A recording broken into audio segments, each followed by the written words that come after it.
Okay, now we're up to the final maximum strength test, which is the 1RM deadlift. And this is the most amount of weight that someone can deadlift. Okay, so really simple.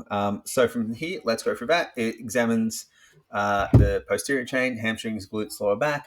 Deadlift also trains the core, the upper back, the forearms, and grip. It really is a full body strength exercise. Now, when they perform it, again, intermediate to advanced lifters, people need to have experience deadlifting before they do that, and they should have a pretty good understanding of lifting mechanics. I wouldn't do it with a beginner because, again, like the other test, it doesn't give any useful data because they've never done it before. Now, strength focused clients, absolutely perfect. And for powerlifting clients, absolutely necessary because that's exactly how they're going to be tested in competition. So, warm up, similar warm up process to all the other ones as well. So, these videos generally get a little bit shorter simply because they get a little bit shorter because we repeat the same principles again and again and again. So it's the same thing, the 5 to 10 minute warm up of the cardiovascular exercise, and then the hip, hamstring, and lower back warm up, or any deadlift specific warm up that they have. And it's the exact same thing. I generally start with a warm up set of 10 to 20 Romanian deadlifts with an empty bar and then move to the bar for the deadlift. I do that just to make sure I get my hamstrings a good stretch in a specific motion that also greases the groove for a deadlift as well. Okay. And we just keep going up until we can't lift the rep. The good thing about the deadlift is if you can't lift it, you can't lift it. That's the rule of fun. Now, in terms of the rounding the back and all that kind of stuff, for a true 1RM, you will round the back, and that's totally okay. Again, we use the same thing as the squat for our form rule. If we get like a 30% reduction in form, I'm pretty happy with that. If we get 100% reduction in form and it's disgusting, then we don't want to do that. The risk versus reward is not going to be there.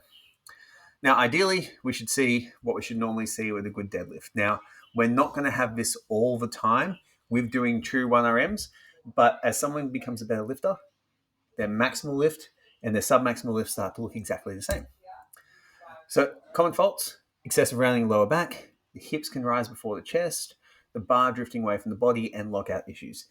These things here are things that you can actively use to influence programming decisions for your intermediate clients, okay? Because what's going to happen, or their moderate 1RM clients, because this shows where their deficiencies are in the lift. So if it's rounding the lower back, they lack lower back stiffness and strength. If the bar's drifting away from the body, they need to work on getting their technique, but also their lats stronger as well. If their hips rising before the chest, then we need to make sure they're using their glutes more, get stronger glutes. If they can't lock out, they need stronger glutes. Okay, so we can actually influence that with everything that we want to do here to make better programming decisions. So the low 1RM, they basically need to get stronger. They do all lifts, they'll get stronger.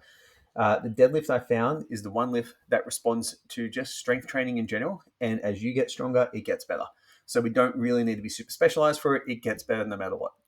For a moderate 1RM, that's when you go back and look at where they failed. And what you do is you strengthen those weak links and they'll get better. And the high 1RM is basically you need to use either advanced techniques to overload certain parts of the range of motion or better periodization and program design. Now, you might do some related tests there, but generally it's not going to be the thing. Is just to figure out problems with the clients. When you don't do it, beginners, someone's currently in back pain or hip pain, it's not going to work, and clients with shoddy technique.